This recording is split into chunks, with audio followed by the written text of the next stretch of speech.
Të nderuar teleshikues, mirëmbrëma, mirë se vini në duel. Në këtë edicion do t'i rikthehemi sërish të historisë.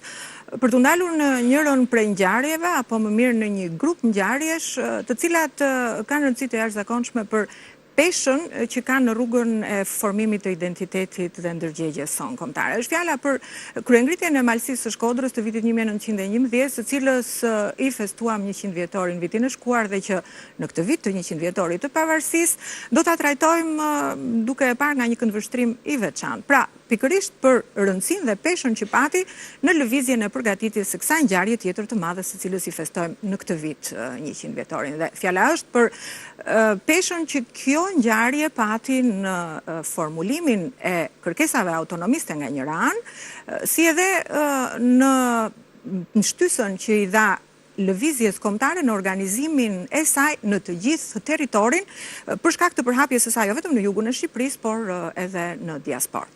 Për të diskutuar për temën, të ftuarit e mi në studio janë sot profesor doktor Feri Duka, mëmbrëma, mirë se erdhët në studion ton, profesor doktor Romeo Gurakuqi, mëmbrëma, mirë se erdhët në studion ton, zoti Franz Samaj, publicist nga Malizi, mëmbrëma, mirë se erdhët në studion ton, një falenderimi veçantë për ju për rrugën e gjatë që keni marrë për të ardhur, si dhe zoti Sokol Gjermoni, mëmbrëma, mirë se erdhët në studion ton. Sipas traditës së këtij emisioni përballë nesh ka zënë vend ndërkohë dhe publiku si dhe sekretaria në pritje të fillimit të këtij diskutimi, si dhe në pritje të përgjigjeve tuaja për anketën tonë të radhës, e cila bëhet prezente grafikisht në këtë moment në ekran.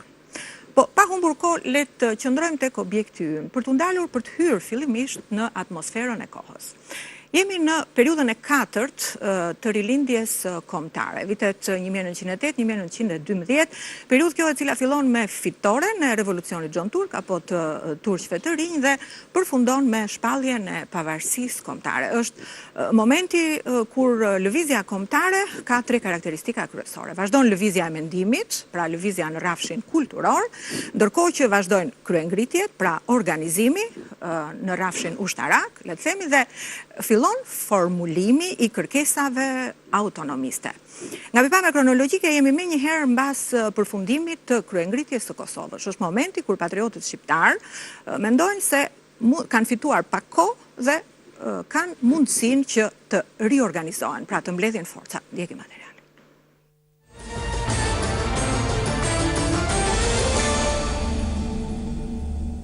Viti 1910. Kryengritja e Kosovës sapo shtypur. Çarmatimi i përgjithshëm që pason detyron të kalojnë në Maltëzi shumë luftëtar, ndër të cilët Ted Gjoluli, Mehmet Shpendi, Isa Boletini e të tjerë. Për të parandaluar sulmimin eventual të trupave turke nga territori i Malit të Zi, qeveria malazeze i largoi refugjatët shqiptar në Nikšić e në Danilovgrad. Por rrethet atletare brenda dhe jashtë vendit bën thirrje për një kryengritje të re me kërkesa autonomiste.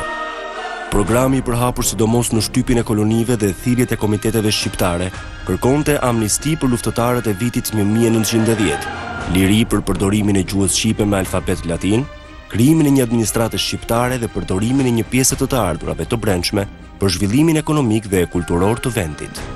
Organizimi i kryengritjes kërkonte krijimin e një qendre drejtuese për lëvizjen kombëtare, ndërsa krijimi i komiteteve jashtë perandorisë synonte sensibilizimin e fuqive të mëdha për aspiratat e popullit shqiptar dhe sigurimin e fondeve për të blerë armë. Aktiviteti do të niste nga vendet ballkanike dhe Italia. Komiteti i kryengritjes, i krijuar në Bari, u urdhua të vendoste lidhje midis kolonive të mërgimit dhe komiteteve të fshehta në vend.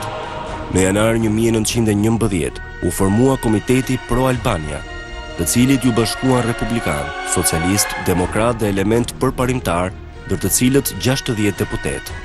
Komiteti i shtriu degët e tij në viset e ndryshme të gatishullit Apenin, me qëllim mbledhjen e fondeve dhe regjistrimin e kryengritësve vullnetar. Çështja shqiptare u përkrah nga kolonitë arbëreshe, po dhe nga të rinj italian, ekspedita vullnetare të cilëve pritet të drejtohej nga djali i Giuseppe Garibaldit, Ricciotti Garibaldi. Por autoriteteve italiane, në prag të pushtimit të Tripolit, nuk u interesonte provokimi i Austro-Hungarisë. Në shkurt 1911, qeveria italiane ndaloi ekspeditën e vullnetarëve dhe bllokoi ndihmat e kryengritësve shqiptar nga Italia. Garibaldi deklaroi se hiqte dorë nga që ekspedita dëmtonte interesat diplomatik të Italisë. Qeveria austro-hungareze e shqetësuar nga ngjarjet në Shqipëri, Nga njëra anë këshillonte portën e lartë u bënte lëshime shqiptarëve dhe nga ana tjetër ushtronte trysninë e shqiptarëve për të penguar kryengritjen. Përgatitja e kryengritjes në Shqipërinë e Veriut i shqetësoi fqinjët ballkanik, pasi kërkesat e lëvizjes kombëtare shqiptare binin ndesh me synimet e tyre aneksioniste. Përveç Malit të Zi që shpresonte ta përdorte kryengritjen për të shpallur luftë portës së lartë, shtetet e tjera ballkanike nuk ishin të përgatitura për veprime të armatosura kundër perandorisë. Në shkurt 1911, Serbia hodhi poshtë kërkesën malazeze për bashkërendim të qendrimit. Megjithatë, emigrantët e strehuar në Mal të Zi organizuan Komitetin e Podgoricës për mbledhjen e ndihmave dhe organizimin e kryengritjes. Mitingu i shkurtit 1911 shpalli fillimin e përgatitjeve për kryengritjen e pranverës. Në rezolut thuhet se shqiptarët do të largohen nga Mali i Zi kur porta e lartë të plotësojë kërkesat e Kongresit të dytë të Manastirit, kthimin e armëve malsorve, përjashtimin e shqiptarëve nga shërbimi ushtarak, lirimi i të burgosurve për arsye politike e të tjerë. Komiteti mblodhi armë e municione dhe u bë qendër për adhetarët nga Shqipëria dhe kolonitë e Mërkimit. Lëvizja kombëtare bëri përpjekje për të siguruar përkrahjen e Serbisë dhe të Bullgarisë, por përfaqësuesit diplomatik të Serbisë dhe Bullgarisë në Rom kumtuan se do të vijonin të përmbaheshin neutralitetit të plot, sa kohë nuk cënoheshin interesat e tyre shtetërore dhe kombëtare. Në këto kushte, Komiteti i Podgoricës tentoi të merrte ndihmën e qeverisë malazeze, por Mali i Zi pengoi zgjerimin e kryengritjes dhe nxiti shpërthimin e parakohshëm të saj. Përpasoj Komiteti i Podgoricës nuk arriti të bashkërendonte veprimet me krahinat e tjera të Shqipërisë, madje as me qytetarët e Shkodrës, lidhja e besës me të cilët planifikohej më 4 prill në Cetin. Por më 14 mars Mali i Zi preu ndihmat. Në këto kushte, malsorët e aratisur detyruan të fillojnë kryengritjen para lidhjes së besës me shkodranët, në një kohë që vendosja e bashkëpunimit me viset e tjera të Shqipërisë ishte pothuajse pamundur. Atëherë kjo ishte një përmbledhje e ngjarjeve për të ndalur tani, për të na dhënë dorë që të ndalemi më konkretisht. Mbase profesor, fillimisht për pasojat e shtypjes së kryengritjes së Kosovës dhe bazat e riorganizimit lëvizjes që pasoi. Ju e keni fjalën për kryengritjen e Kosovës të vitit 1910. Pikërisht. Sigurisht që ashtu si që theksuat dhe ju, ashtu si që theksuat dhe një insertin në përkatës që u paraqit këtu, ishte një raport i vështirë midis shqiptarëve dhe qeverisë Gjon Turke në këtë kohë. Ne e dim se Gjon Turqit erdhën në pushtet me një filozofi të lirisë, prandaj dhe u prit si hyrjeti, pra liria, po të shikosh organet e shtypit të kohës apo kujtesa popullore e man men si fitore të hyrjetit, do me thënë të lirisë, fitore në revolucionit Gjon Turk. Një revolucion i cili erdhi me principe jashtëzakonisht pozitive, liberale, përparimtare, kërkon të rikthimin e një kushtetute të vitit 1876, e cila premtonte edhe për popull që jetonin në qatin e perandorisë lirit saktuara nacionale, dhe kjo që arsyeja që nëse fitoi revolucioni Gjon Turk, sipas opinionit tim, një faktor shumë përcaktues në këtë fitore ka qenë faktori shqiptar, pra mbështetja shqiptare. Ne e dim që në këtë revolucion aderuan në shumicë, qoftë në udhëheqjet e tij, qoftë në bazën e tij, shumë shqiptar, dhe natyrisht që intelektual shqiptar apo veprimtar të lëvizjes kombëtare u bashkuan sepse ishte filozofia e revolucionit e tillë. Pra shpresonin që me ardhjen e Gjon Turqve apo turqve të rinj në pushtet, shqiptarët do të siguronin apo do të kënaqnin shpresat e tyre, aspiratat e tyre kombëtare. Dhe zhvillimet nga viti 1908 deri në vitin 1912, për fat të keq ishin në kundërshtim, pra zhvillimet politike në kohën që drejtonin perandorin Gjon Turqit, ishin zhgënjyese për shqiptarët, por dhe për popujt e tjerë.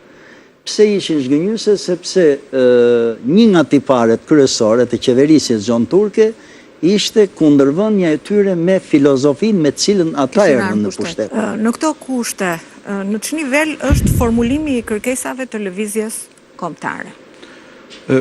Unë Para së gjithashme duhet të themi që kryengritjet në Shqipëri, kryesisht në Shqipërinë Veriore, por në Shqipërinë e Jugut, duke filluar nga kryengritja e vitit 1910, 11 dhe 12, në përgjithësi janë pjesa finale e rizgjimit kombëtar të popullit shqiptar. Është një lëvizje normale që vendet e tjera ballkanike e kishin kaluar në një kohë shumë më të hershme. Dhe në një farë mënyrë kryengritja e Kosovës e vitit 1910, kryengritja e Malësisë mbi Shkodrës e vitit 1911 e shoqëruar më pas edhe me lëvizjen në jug të Shqipërisë. Më pas kryengritja e Kosovës e vitit 1912 e pasuar menjëherë mbrapa me kryengritjen e Malësisë mbi Shkodrës po në vitin 1912 në fazën finale të përmbylljes së kryengritjes së Kosovës, janë pjesë e një rizgjimi të fundit të popullit shqiptar ndaj pushtuesit shekullor otoman. Kjo është lidhur me ato rrethana të cilat edhe profesori i sqaroi, është lidhur me procesin e otomanizimit të sforcuar që në fazën finale të sundimit osman Gjon Turqit tentuan të impononin mbi popullin shqiptar. Ato kishin imponuar ndaj nesh një shtypje shumë më të ego në fazën finale se sa në periudhën pararënëse.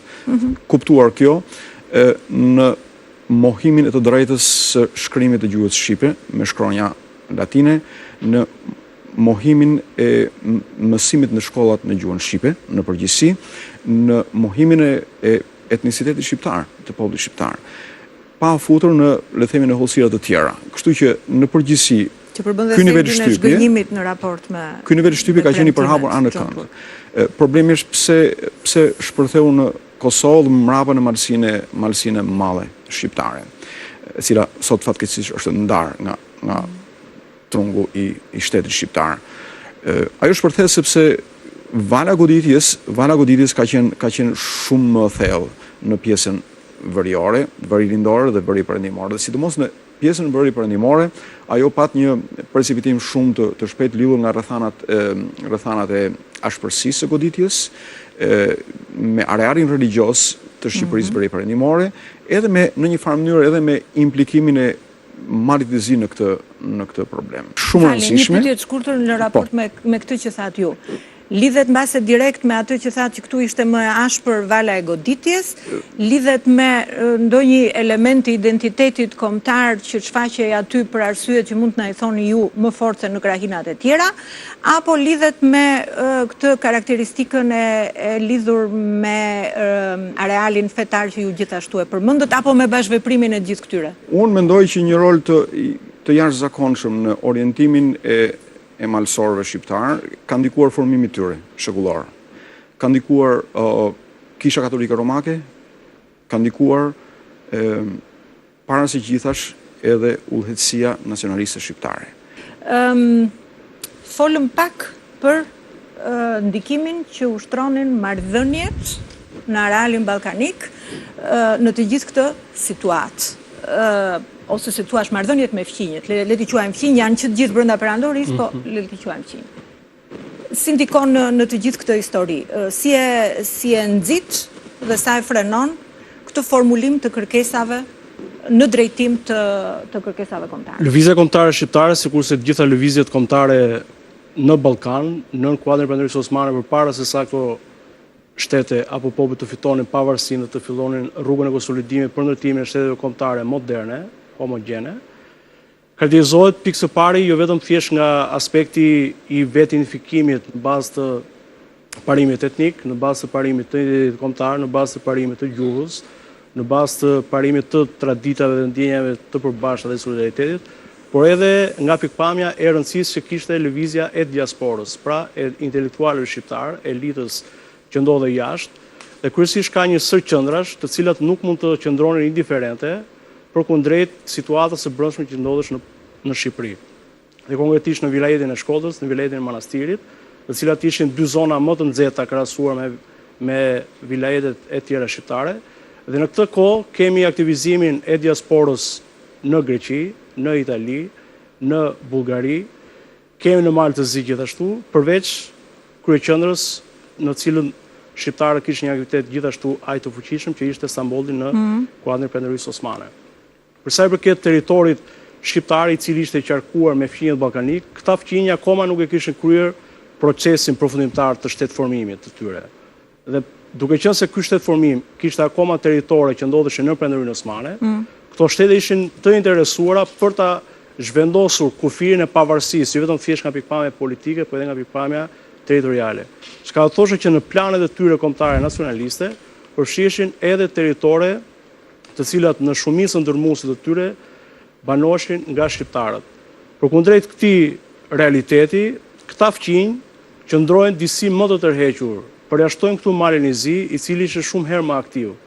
Kërkon të bëhet një, po e quajmë, violinë e parë në orkestrën ballkanike, për shkak të vetë rrethanave që krijoi kryeqytetja e Kosovës, emigracioni i shqiptarëve të vilajeteve të prekura nga dhuna dhe nga represioni osman, të cilët u depozituan dhe u vendosën në Malin e Zi.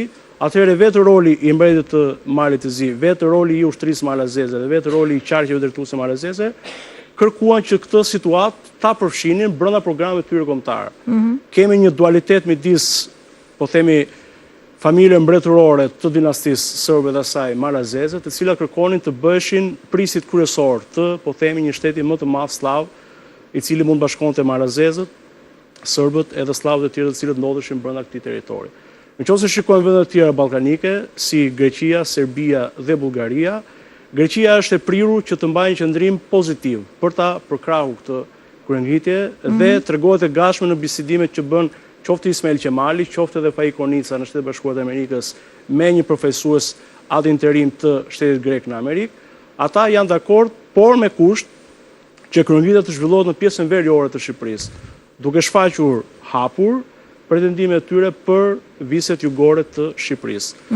Bullgaria deri diku është në marrëdhënie të mira me Perandorinë Osmane në këtë kohë dhe në pamjet e parë tregohet e hapur për të lejuar ushtrimin e aktivitetit të sportit shqiptare, për të lobuar, për të shtypshkruar organet të botimit periodik, propagandë, ndërsa Serbia është në pritje pasi ka një përplasje me Malin e Zi, pasi e shikon si konkurrent të parë në raport me lëvizje kombëtare shqiptare, dhe për këtë arsye është në pritje duke kërkuar edhe një lloj akordimi me Perandorinë Ruse, pra me avokatin e slavëve që ndodheshin në Ballkan, që ishte cari i Rusisë.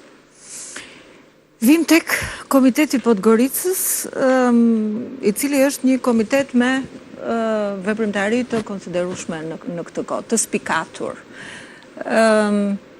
Organizimi i diasporës dhe njëri prej produkteve këtij organizimi, Komiteti i Podgoricës.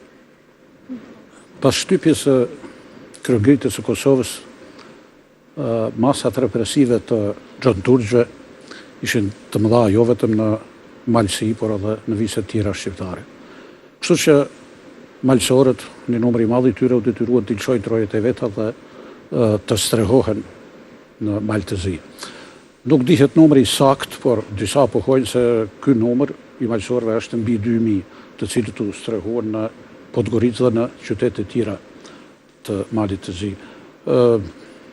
Lëshuan vendindjen gra, fëmijë, pleq, të vjetër, të rinj, por edhe udhëheqës të mëdhenj të kryengritjes, siç është Dexhon Luli e tjerë.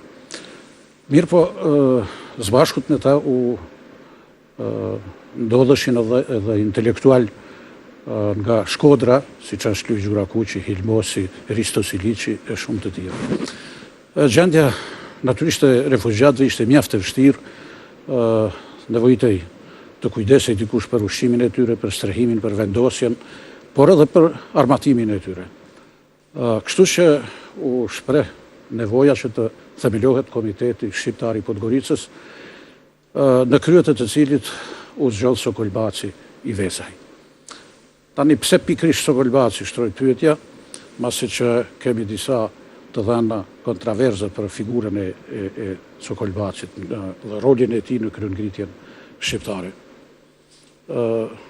Vitin e kaluar në simpoziumin që kemi mbajtur në Tuz, një ndër historianët më të njohur sot të Malit të Zi, Zhivko Andriashević, thotë se Sokol Baci ishte njeriu më i besuar nga shqiptarët, kuptohet, i mbretit Nikola, dhe i kishte dyert e hapura kurdo dhe në çdo kohë. Dhe ai pikërisht zgjedhët kryetar i Komitetit të Podgoricës. Dhe sigurisht se zgjedhët ai sepse Mali i Zit ishte besim në të, dhe qëllimi i Malit të Zi, mbretit Nikola, ishte që ta mbaj nën kontroll Komitetin e Podgoricës që mos të dalë jashtë binarëve të politikës malazeze të asaj kohe. Kurse sekretar zgjedhet Kol Martinaj. Edhe për shqiptar edhe për malësor ishte e pranueshme figura e Sokol Bacit, për arsye se mendonin se lidhjet e tij që kishte me mbretin Nikola do t'i ndihmoj më lehtë që t'i zgjidh problemet e tyre. Komiteti i Podgoricës pastaj i formoi edhe 9 degët e veta, në Virpazar, në Tivar, në Cetin, edhe në Kotor. Synimi fillestar që të mos zgjatemi shumë i aktivitetit të tij dhe pastaj lëvizja nga ky synim fillestar. Komiteti i Podgoricës u mor në radhë e parë me vendosin ndarjen e ndihmave të cilat arritën nga diaspora, posaçërisht nga Shtetet e Bashkuara të Amerikës, madje edhe nga Egjipti dhe vende të tjera. Por nuk ishte vetëm ky qëllimi i komitetit. Komiteti nga Podgorica organizoi edhe kryengritjen e cila do të fillojë një muaj, diçka më shumë se një muaj pas themelimit të komitetit, i cili formohet në shkurt të vitit 1911, kurse kryengritja fillon në vitin me 24 mars 1911. Pastaj do të luajë një rol të rëndësishëm në organizimin e Kuvendit të Greçës, që do të flitet më vonë ndoshta për të, dhe në hartimin e kërkesave memorandumit ose librit të kuq, siç është quajtur për shkak të ngjyrës së tij. Thuhet se ndihmë e madhe ka ardhur nga jashtë, mirë po nuk dihet me siguri se sa, dhe një sasi e saj, një pjesë e saj nuk dihet as sot se çfarë rrugët ka marrë ndihmë. Do thotë se nuk ka shkuar krejt ndihma që ka dërguar nga Shtetet e Bashkuara të Amerikës në duart e refugjatëve të Përveç menaxhimit situatës humanitare, kontributi konkret apo lëvizjet konkrete në drejtim të organizimit të kryengritjes, cilat ishin të komitetit? Organizimin e kryengritjes, Luj Gjurakuqi, Dexhon Luli, udhëheqësit e kryengritjes që ndodheshin nuk lejuar asnjësi që Komiteti i Podgoricës të devijojnë. Dhe thash pak përpara, ata organizojnë, merren vesh se të fillojnë një kryengritje, megjithse janë të detyruar të fillojnë para kohe për shkak të presionit të madh të mbretit Nikola që të fillohet kryengritja sa më parë, natyrisht për interesa të veta, sepse kishte për qëllimi i tij ishte që kryengritja të zhvillohet nën flamurin malazez dhe nën drejtimin e Malit të Zi. Kem një rast kur në Vrella, në Podgoricë, një tubimi i udhëheqësve të mëvorshëm të kryengritjes, bisedojnë mes tyre dhe Dexhon Luli, edhe mbreti Nikola merr pjesë në atë tubim, bisedojnë për kryengritjen, edhe mbreti Nikola thotë se ju duhet ta vazhdoni, ta zhvilloni luftën nën flamurin e Malit të Zi, të cilin e njeh krejt Evropa, edhe sepse Mali i Zi ka edhe miq të shumë, siç është edhe Rusia cariste atëherë. Dexhon Luli përgjigjet se na nuk ja kem hallin Malit të Zi, por do të luftojmë për nën flamurin tonë, nën flamurin kombëtar, shqiptar, dhe duhem të jemi zot në tokat, në trojet tona, dhe për këtë internojnë në Nikšić për një kohë, por me ndërhyrjen e udhëheqësve të tjerë të Komitetit të Podgoricës kthehet. Gjithsesi, më 23 mars të vitit 1911, në një thirrje drejtuar popullit të Shkodrës, të nënshkruar nga Isa Boletini, Mehmet Shpendi e Nduaj Gjoni, thuhet se ka ardhur koha që për t'u liruar nga pushtimi Osman. Të nesërmen, me 24 mars, pra të vitit 1911, hotianët dhe malësorët i përgjigjen thirrjes. Është pikërisht kjo datë e cila shënon dhe fillimin e veprimeve luftarake. Ndjekim materialin.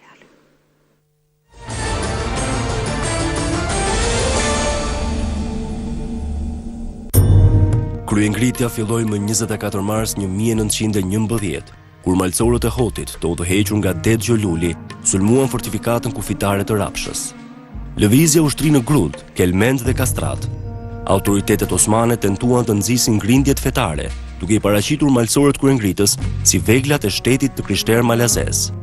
Ata shpërndan 4.000 armë ndër popullatën muslimane. Ndërkohë, kryengritja vazhdonte të përhapej, duke numëruar 3.000 vetë. Më 28 mars, kryengritësit morën Tuzin. Më 30 mars, 400 malsor sulmuan Koplikun, por u tërhoqën për mungesë armësh e municionesh. Më 30 mars, krerët kryengritës miratuan në Cetin një memorandum, letuar fuqive të mëdha ku kërkohej paprekshmëria e territoreve shqiptare, zyrtarizimi i gjuhës shqipe, nënpunës shqiptar në administratën shtetërore, njohja e kombësisë shqiptare, përdorimi të ardhurave buxhetore në dobi të vendit dhe kufizimi i angazhimit ushtarak të shqiptarëve jashtë vendit. Shtypi i kohës vinte re se ndonse në një treft të ngushtë të banuar kryesisht nga katolik, kryengritësit dolën me kërkesa kombëtare autonomiste. Fillimi i parakohshëm i kryengritjes në veri e vështirësoi përhapjen e saj në viset të tjera, ende të papërgatitura për veprime të koordinuara.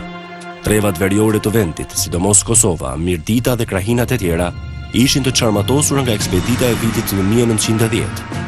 Në këto kushte, kryengritësit u drejtuan shqiptarëve të jugut. Më 15 prill 1911, përfaqësues të Kosovës çuan në viset jugore thirrjen e Isa Boletinit.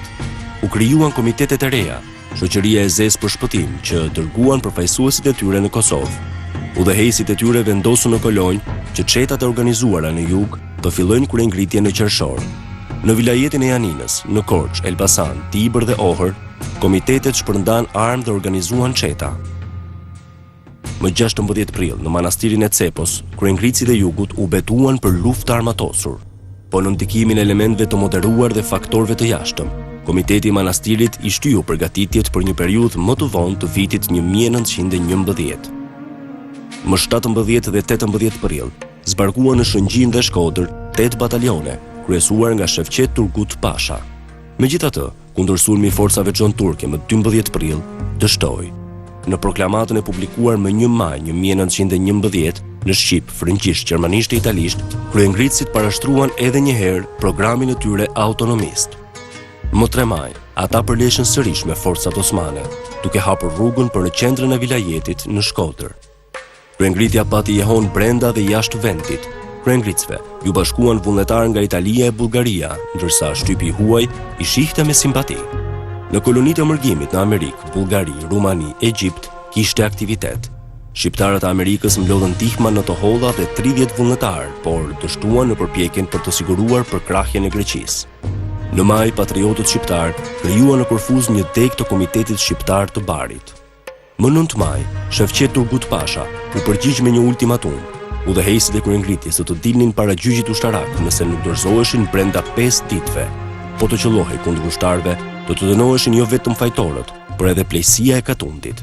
60 krerë kryengritës u përgjigjen me një deklaratë qendresë të miratuar dhe nënshkruar në pikal. Më 14 maj, Shefqet Turgut Pasha goditi befasisht.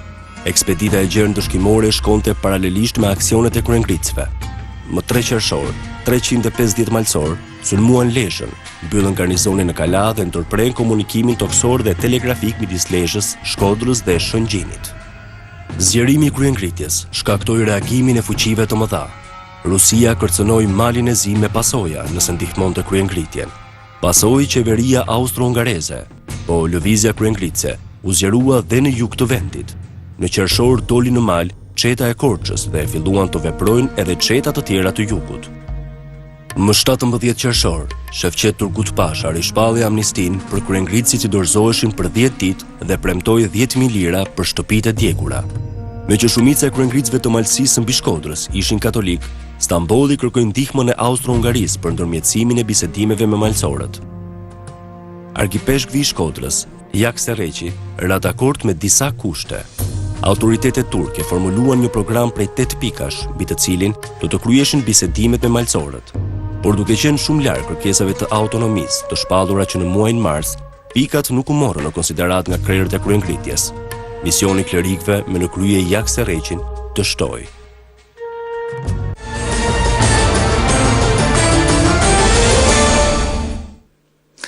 Të qëndrojmë pak tek shpërthimi i parakohshëm i kryengritjes edhe tek pasojat që pati ky shpërthim i parakohshëm. Tani, kjo është e njohur në historiografi që edhe me ndikimin e Malit të Zi, të vetë mbretit Nikola, kryengritja shpërtheu para kohe.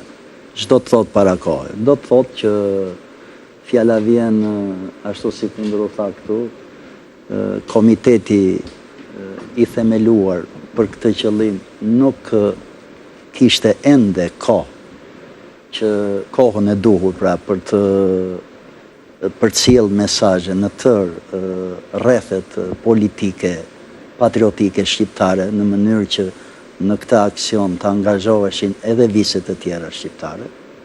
Së dyti...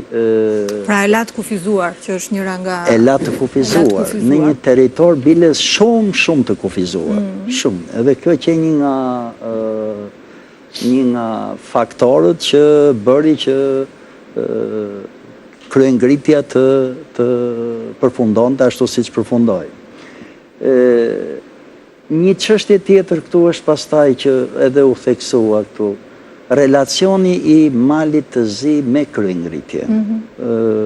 Për këtë ka, edhe kjo është një çështje e rëndësishme, sipas mendimit tim vetë kryengritja e 1911-s, në një farë mënyre, mund të quhet derivat i kryengritjes së Kosovës të vitit 1910.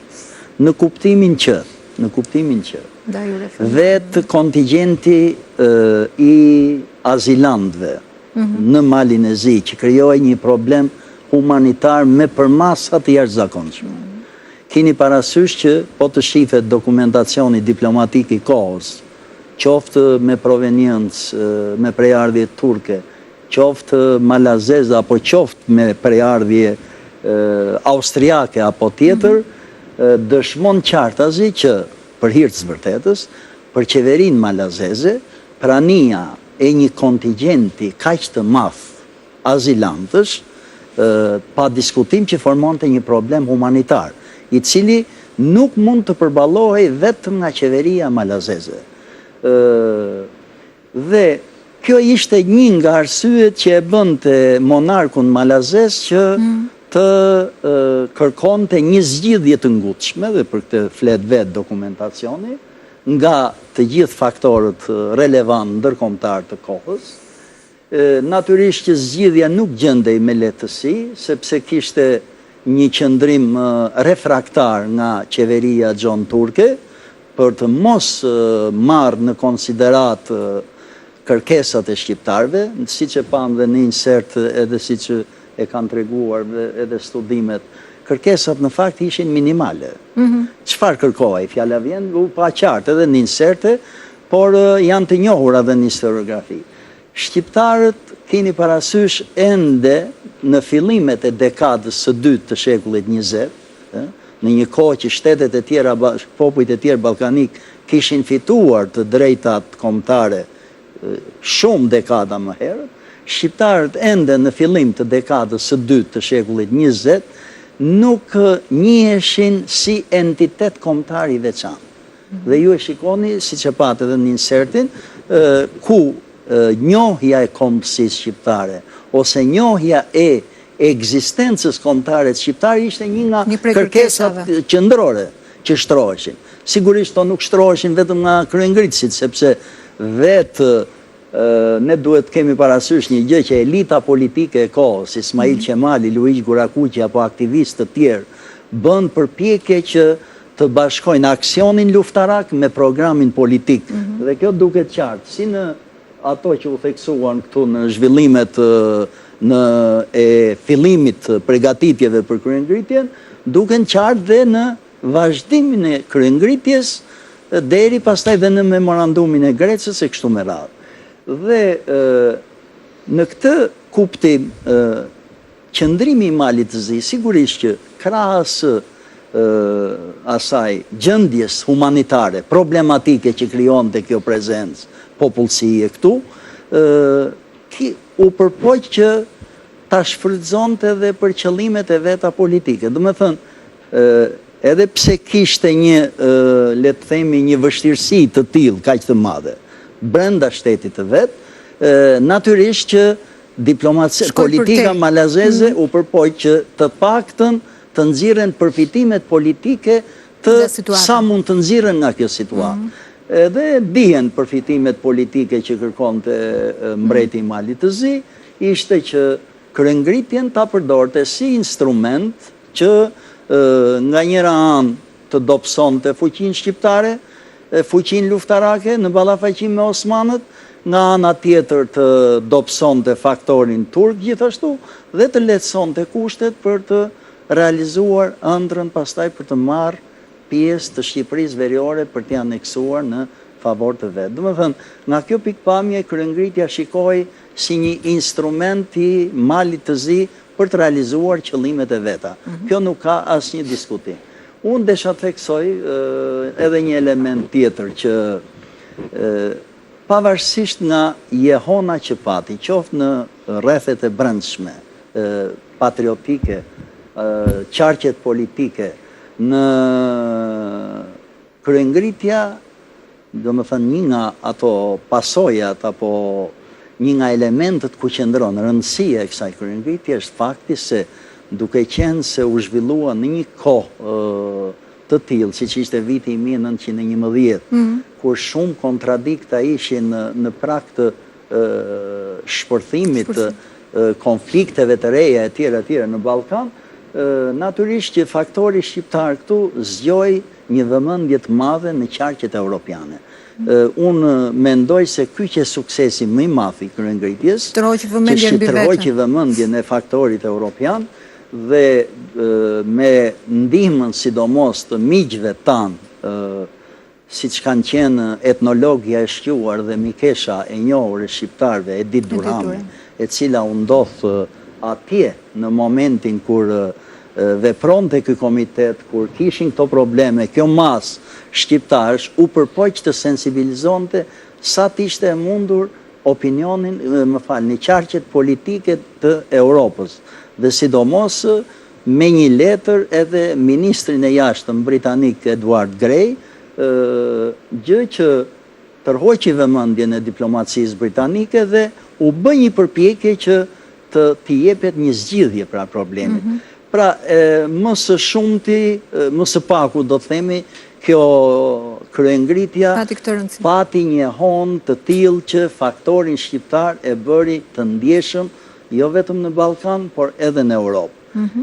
Dhe nga ana tjetër, edhe brenda vendit, pavarësisht se kryengritësit për shkak të shpërthimit të parakohshëm, për shkak të duhet ta pranojmë edhe këtë tjetrën, që elita politike, drejtuesi televizjes kombëtare, ende nuk u gjendën të unifikuar në shkallën e duhur, pavarësisht nga këto rrethana, edhe në planin e brendshëm, kryengritja pati efekte shumë pozitive, sepse zgjoi vëmendje, sensibilizoi shqiptarët dhe kontriboi sigurisht në udhëtimin drejt stacionit final në ngritjen e flamurit në 1912. Ju përmendët dhe Xholulin pak më parë, profesori ju referua pak personaliteteve udhëheqëse ose krerëve, cilët ishin këta krerë dhe shpesh kishin në gjithë këtë lëvizje të kohës. Platforma politike e kryengritjes Malësisë është njëjtë me platformën e lëvizjes gjithë shqiptare të asaj kohe, dhe qëllimi i kryengritësve, i udhëheqësve të kryengritjes ishte çlirimi i territoreve shqiptare, do të thotë Malësisë konkretisht nga pushtuesit Osman, por edhe ruajtja e atyre territoreve nga sulmet që priteshin nga shtetit fqinje, në rastin konkret nga Mali i Zi dhe Serbia në anën tjetër.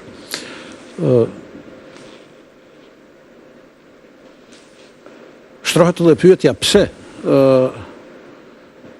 në Kuvendin e Greqës, konkretisht në librin e kuq kërkohet autonomi e jo pavarësi e Shqipërisë, jo e Malësisë, por e Shqipërisë në përgjithësi, ndoshta këtë përgjigje më së miri na jep Prend Gdoçi në një bisedë me zonjën Durham, i cili thotë se shqiptarët kërkojnë autonomi në kuadër të Perandorisë Osmane derisa të jenë të gatshëm të forcohen të mbrojnë territoret e veta prej sulmeve që mirë po, fatkeqësisht kjo nuk ndodhi ashtu, por me 1913, fund 12-13, dihet se tokat shqiptare u coptuan dhe 60% të tyre mbetën jashtë kufijit. Ne do ndalemi të memorandumi Greqës pak më vonë, po mbase tek personalitetet kryesore që kryesuan kryengrindjen dhe raporti tyre me platformën politike. Si udhëheqës kryesori i kryengritjes Malësisë është Gjën Luli, i cili u flijua me komplet familjen e tij. 2 bit, vllajnë nga nëna, e ma vonë edhe kushrit e tij Nik Gjelosh Luli, i cili ngriti flamurin në Bratil, që ishte një paralajmërim i pavarësisë së Shqipërisë. Pastaj, nga personalitetet tjera, është Trin Ksmailja, një grua e bia e Smail Martinit, të cilin e internojnë në Azi, nga prej kohas nuk kthehet askur me dhe nuk i dihen as eshtrit. Ky ishte përndryshe dhe bajraktari i Grudës. Trin është një femër e rrallë që u bashkohet udhëheqësve të Malësisë dhe është pjesëmarrëse në para 100 vjetësh, të flasim për një femër që merr armën, nuk martohet askur, por vehet në balë të kryengritjes, flet mjaft. Kemi edhe mjaft nga të gjitha fiset e Malësisë, jo vetëm nga Hoti Gruda, por edhe nga Trieshi, edhe nga Koja, edhe pse ato i takonin Malit të Zi, të gjithë ju bashkuan kryengritjes së malësorve. Pastaj nga bajraqet tjera, nga Shkreli, Kastrati, Kelmendi, Mehmet Shpendi dhe shumë tjera. Këta janë kur është fjala për malësor. Krerë malësor, pikërisht. Raporti tyre me pjesën tjetër, me pjesën që përpunon të mendimin politik. Në kryengritjen e Malësisë direkt dhe indirekt marrin pjesë edhe shumë emra të njohur, siç Ceka pak me parë, Luiz Grakushi, Hilmosi, Risto Siliçi, dhe edhe pse jo drejt për drejt edhe Ismail Qemali, i cili së bashkut me Luiz Grakushi thuhet se e ka hartuar memorandumin e Greqës. Natyrisht se ka mjaft personalitetet dhe të tjera, por për të përmendur disa prej tyre. Ne do ta shkëpusim diskutimin këtu për një hapësirë të shkurtër publicitare për të rifilluar menjëherë pasaj.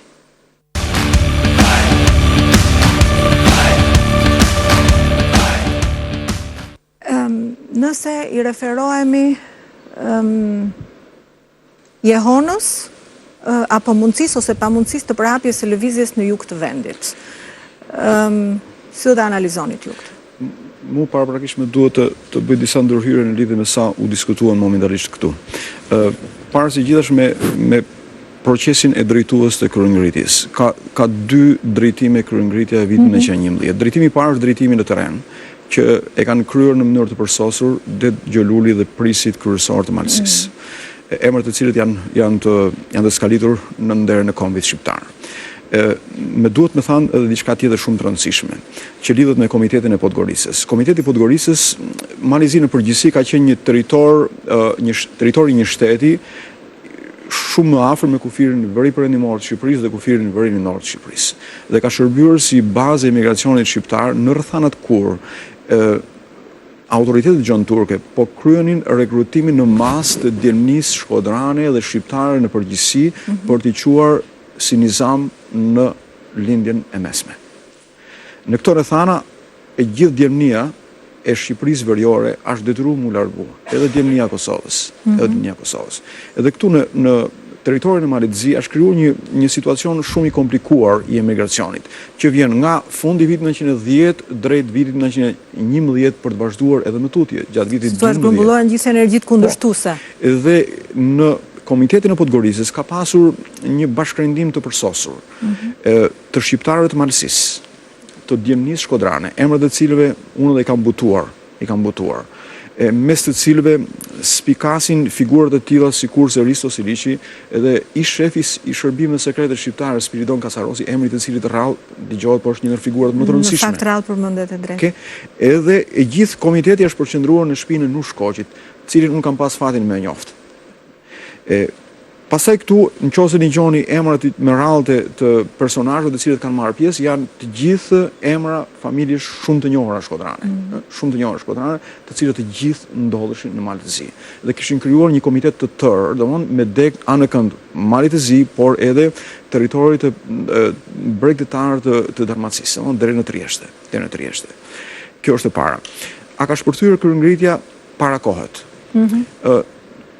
Normalisht në historiografinë shqiptare është thënë që ka shpërthyer kryengritja para kohët, edhe mbase edhe ka shpërthyer, por duhet kemi një gjë parasysh.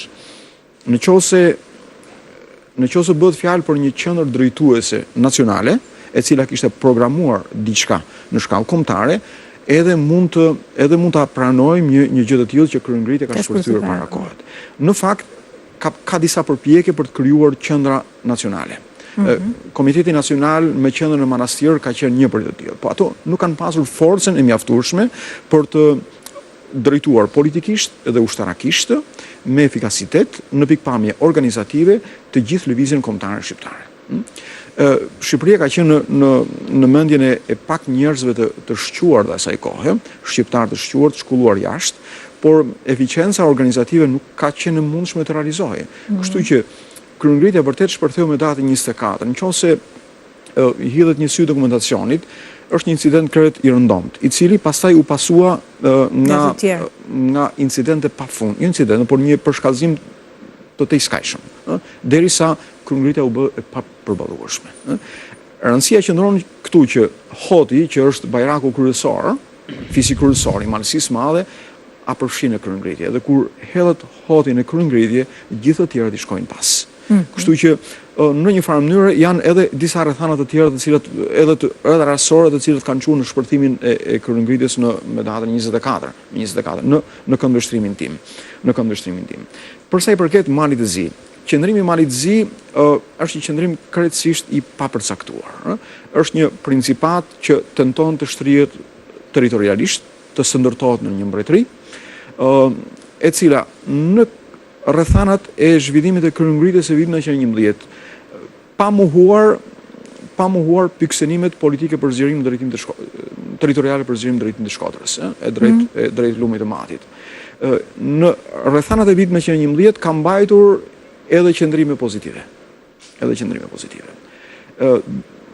Qendrime pozitive të cilat shkojnë deri në ndërhyrje pranë diplomacisë ruse për t'i njohur Shqipërisë.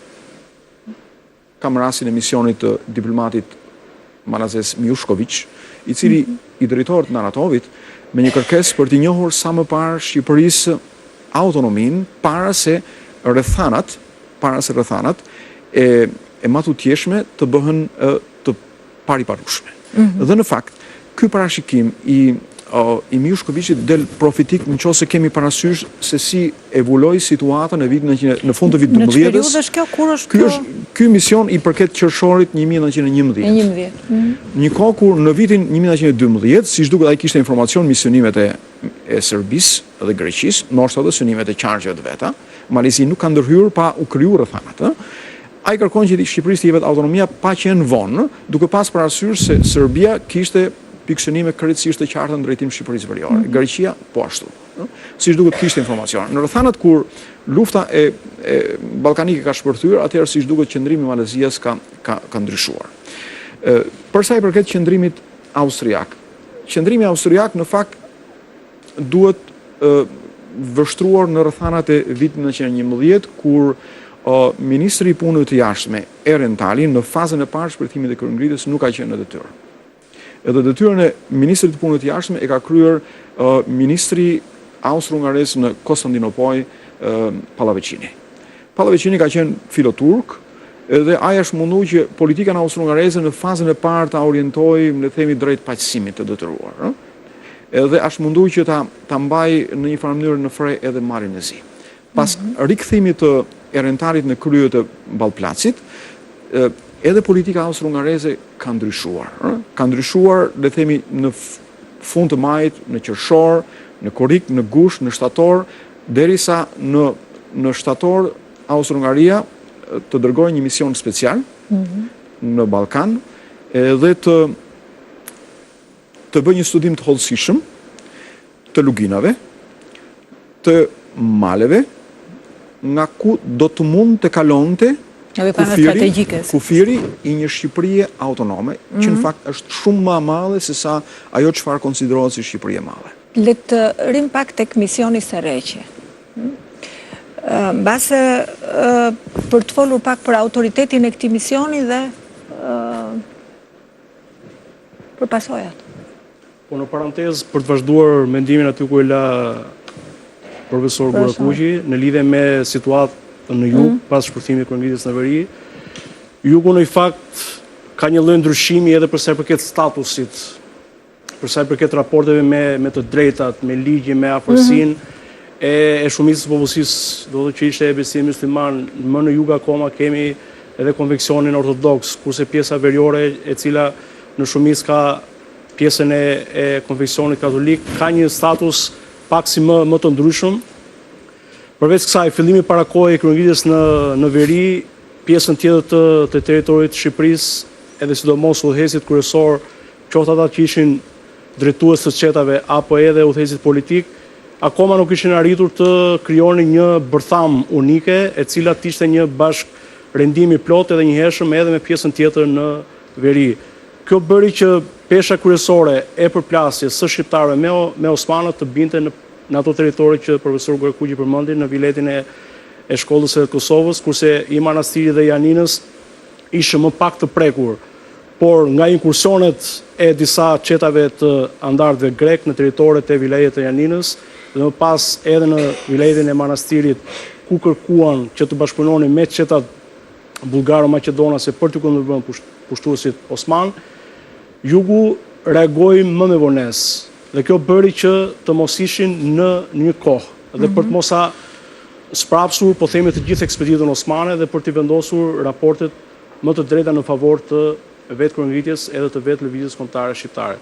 Për sa i përket autoritetit të arkipeshkut katolik Sereqit në viletin e Shkodrës, ishte një ndërhyrje e cila nuk erdhi vetëm si pasojë e një perceptimi të brendshëm, por pati edhe një reagim nga ana e Austro-Hungarisë, e cila mendonte, duke qenë se shumica e popullsisë është i besimit katolik, për shkak të vetë, po themi, grigjës, e cila do të ishte e bashkëpranuar dhe e bashkërrethuar përpara autoritetit të Zotit, që ishte im Zot Sereqi, Austro-Hungaria mendoi që ky mision do të ishte, po themi, një amortizim më i favorshëm, qoftë për malsorët, qoftë për kryengritjen, qoftë për ligjin kombëtar shqiptare, por qoftë edhe për rrethanat të cilat cënonin të drejtat humanitare, cënonin të drejtat njerëzore, cënonin të drejtat kulturore, të drejtat fetare.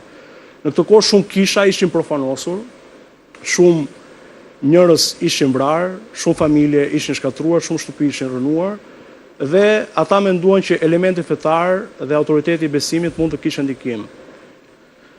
Ballapllaci nuk mjaftoi që vetëm Sereqi të përfaqësohej në mision, por kërkoi që të bashkë me të shkonin edhe disa udhëheqës të tjerë politik, të cilët do ta bënin misionin më autoritar, edhe krerët e të gjitha fiseve dhe bajraqeve të cilat ishin tashmë në pritje se si do të reagonte pjesët e Shqipërisë, por në këtë rast edhe, po themi, autoriteti i besimit katolik Sereqi, të binin në një mendje për të pranuar një marrëveshje me Perandorinë Osmane, për të mos lejuar më cedimin e të gjitha të drejtat dhe për mos lejuar më vuajtjet të cilat tashmë ishin nëpër masa, që kishin kapërcyer edhe të drejtën e strehimit dhe marrëdhëzi, edhe të drejtën e ndihmës ndërkombëtare në raportin humanitar. Por misioni i Sereqit nuk u miprit nga krerët e malësisë dhe nga krerët e kryengritjes, të cilët tashmë e njihnin se si i trajtonte shteti Osman kërkesat e tyre. Ata nuk ishin se ishin herën e parë që po përplaseshin me sunduesin si të qeverisur, por nuk kishin garanci, dhe aq më tepër garanci nga autoriteti i Sereqit, i cili tashmë jo se ishte i nëpërkëmbur për sa i përket të drejtës së besimit tek Zoti dhe tek autoriteti i Kishës Katolike Romane, por tek autoriteti i Prandërisë Osmane për të siguruar këto të drejta në emrin e tij. Për shkak të kohës që kishte kaluar, për shkak të shumë kërkesave të refuzuara, për shkak të shkeljes së shumë të drejtave të cilat ishin miratuar apo ishin pranuar nga revolucioni Gjon Turk i 1908-s, për shkak të dhunës që ishte e vazhdueshme dhe nuk kishte asnjë justifikim përkundrejt edhe së drejtës së besimit, në këto kushte Sereqi pranon që misioni i tij dështon, pasi malsorët nuk ju mbush mendja. Edhe përkundrejt garancive që Sereqi mendonte se do të shërbente si ndërmjetës për pajësimin e malsorëve me Prandërinë Osmane, dhe kjo u mirëprit edhe nga Nemalizi, i cili në këtë kohë mendoi përkundrejt rrethanave të krijuara, do t'i lehtësonin situatën qoftë ndërkombëtare, qoftë dhe situatën që kishte në Prandërinë Osmane. Në këto kushte, malsorët të pabindur me kriteret që ofrohen Osmanët, të pabindur nga autoriteti i Sereqit, edhe pse ishte udhëheci i tyre shpirtëror, pranuan që të vazhdonin qëndresën e tyre. Dhe është momenti kur ata vendosin ta shfrytëzojnë këtë situatë për një hap tjetër, më cilësor. Dhe këtu është momenti kur zë dhe përmendet Greça. Ç'është Greça? Krerët shqiptar mblidhen në Greç dhe dalin me një sër kërkesash të fiksuara në dokumentin e Greçës apo në memorandumin e Greçës të formuluar, siç thuhet, nga Ismail Qemali dhe Luiz Gurakuqi. Ndjekim material.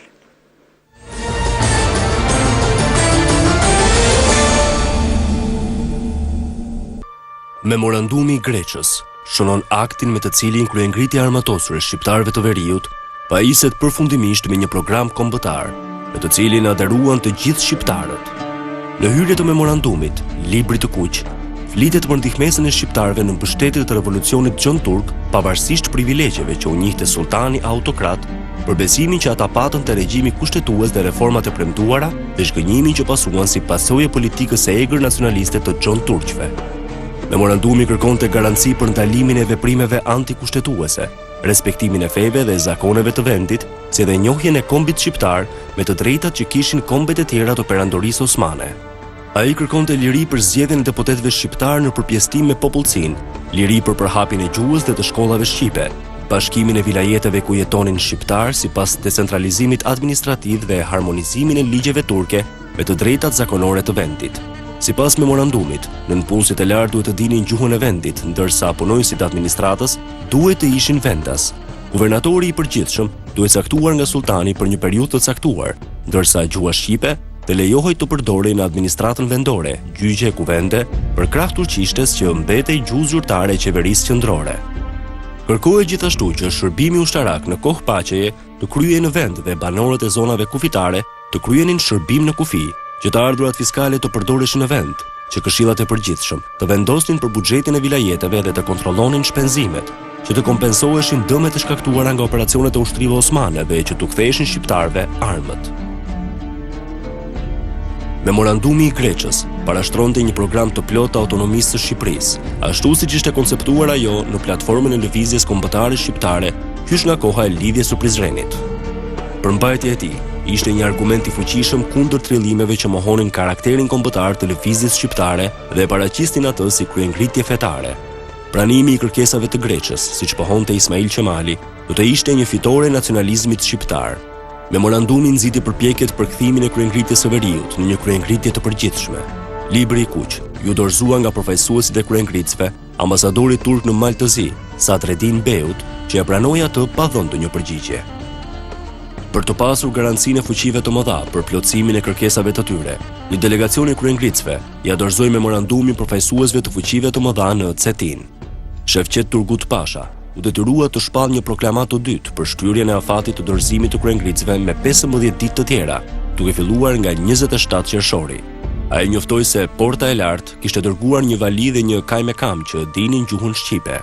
Më nënt korrik, Stambolli e shtyu për të tretën herë afatin e dorëzimit të kryengritësve, edhe për 20 ditë të tjera. Por kërkesat e autonomisë konsideroheshin megjithatë si akt që sillte me vete shkatrimin e perandorisë osmane. Stambolli vjoi dhunën kundër malësorëve, duke angazhuar 50 batalione të komanduara nga Shefqet Turgut Pasha. Lufta e kryengritësve vështirësohej nga mungesa e armëve, e municioneve dhe ushqimeve. Ndihmat që vinin nga kolonit nuk mjaftonin për t'i mbajtur ata. Kryengritja e malësisë mbi Shkodrës tërhoqi vëmendjen e diplomacisë britanike. Duke përfituar nga memorandumi që kryengritësit shqiptar u drejtuan fuqive të mëdha, Edward Grey, ministri i jashtëm britanik, më 26 qershor, kërkoi ndërhyrjen e përbashkët të fuqive të mëdha pranë Stambollit me përkrahje të shqiptarëve në plotësimin e kërkesave të tyre për gjuhën, shkollën, infrastrukturën dhe amnistinë e përgjithshme. Por propozimi nuk gjeti përkrahje të fuqive të tjera të mëdha. Gjermania kundërshtoi, duke deklaruar se kjo do të merrej nga Stambolli si ndërhyrje në punët e brendshme të Turqisë. Viena ju përmbajt qëndrimit të mos ndërhyrjes. Franca gjithashtu nuk u tregua e gatshme të bashkohej me nismën e Anglisë, kurse qeveria ruse shpreu bindjen se shqiptarët s'do të kënaqeshin me lëshimet e propozuara nga Grey, sepse ata kërkonin autonominë. Por edhe shqiptarët, duke parë interesimin e Foreign Office-it, zyrës me marrëdhëniet me jashtë, ju drejtuan më 12 korrik me një memorandum të veçantë qeverisë britanike dhe posaçërisht Edward Greyt, duke kërkuar edhe një herë tjetër autonominë e Shqipërisë.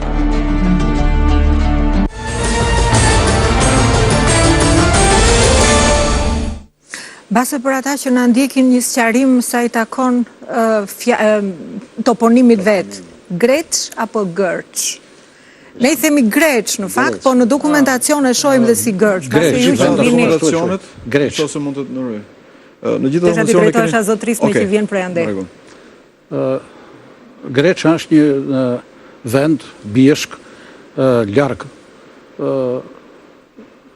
qyteteve dhe pikrisht të zgjedhur ky vend që të mahet kuvendi i Greçës larg ndikimit dhe mundësisë turqe që të mrrinë atje dhe ta pengojnë në mbajtjen e atij kuvendi. Po Greç apo Gërç? Greç. Venda si të ashtu e quajnë, Greç. Dhe është një bjeshk, thash, që dikun në shumë vend të shkruas është i takon Selçës. Në të vërtetë ajo është bjeshk që ka takuar fshati Benkaj të Trieshit, mirë po prej vendosjes së kufirit ajo Greça ka mbetur në Shqipëri dhe më natyrisht se nuk kanë mundur ta shfrytëzojnë. Gërç është varianti slav pastaj? Gërç është variant slav. Greç është varianti shqiptar i toponimit. Po. Greç. Çfarë do të thoni? Doja të thoya që pozicioni është sipër Selsës. Sipër Selsës. Në të gjitha dokumentacionet, me që jemi në një territor në të cilin le të themi kapsuar hermaseret edhe le të themi invazionet e popullsisë slave. Gjithandaj toponomia është dyfishe. Në gjitha dokumentacionet ne kemi të shkruar Gërç, por janë në versionin slav. Në versionin shqiptar ai njihet si Greç. Bëhet fjalë për një territor plajor në pjesën malore të Selsës, aty ku aktualisht kalon kufiri midis Republikës së Shqipërisë edhe Republikës së Malit të Zi, ku prisit e malësisë me bashkëpunimin e drejt për drejt të Ismail Qemali dhe Lugj Gurakuqi. Dhe kjo është këtu qëndron një prej mallshtive të plakut të Vlorës, i cili diti me u bashkue me kryengritësit e malësisë dhe me i me ju bashkangjitur orientimit e tyre, edhe me i dhanë leadership, së bashku me Lugj Gurakuqi. Ai ka qenë pranë tyre, ka bashkëpunuar me ata dhe ka sëndërtuar së bashku me ata memorandumin e Gërçës. Në fakt nuk është për të qyditur, sepse në vitin 1883 janë të njëjtit firmatarët e memorandumit e Gërçës, të Greqës, që kanë firmosur një memorandum, të paktën 2 të tillë, drejtuar mbretëreshës Victoria të Britanisë së Madhe, në cilën kërkojnë po të njëjtat të drejta, afërsisht, jo për vete, po për gjithë Shqipërinë. Edhe dokumentacioni është gjetur në Public Record Office, edhe unë e kam publikuar me duket e keni në një publikim të botuar në Tuz të Malit të Zi. Memorandumi është artikuluar krejt qartë. Kështu që memorandumi i Gërçës është një prej vijimeve të linjës krejtësisht të qartë, patriotike, nacionaliste, Që është thjesht vazhdimsi, të malësisë madhe. Janë të njëjtit firmatar. Në këtë rast, ne veç kemi pranë tyre edhe Ismail Qemalin, Luiz Grakuqin edhe prisit e tjerë. Përse në Greq? Po në Greq janë adresuar edhe të paktën 2 memorandume, kopjet të cilëve unë ju kam sjell, do t'ju bashkangjis sot, të cilët janë drejtuar Sir Edward Great. Të shkruar nga prisit e malësisë dhe janë të vullosura o me vullat e tyre private ose me gishtrit e tyre. Janë rreth 19 pris malësor. Mes të cilëve është edhe Baz Bajrami. Bajram Suri, i cilin këtë kohë ndodhi pranë Kryengritësve. Ne do ta shkëpusim diskutimin këtu për një hapësirë të shkurtër publicitare për të rifilluar menjëherë pasaj.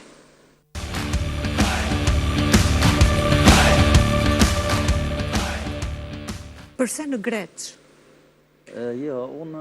Konsideroj si më i mbrojtur? Po, strategjikisht besoj ishte më i mbrojtur, ishte ajo që tha zoti Cama, që një vend që siguronte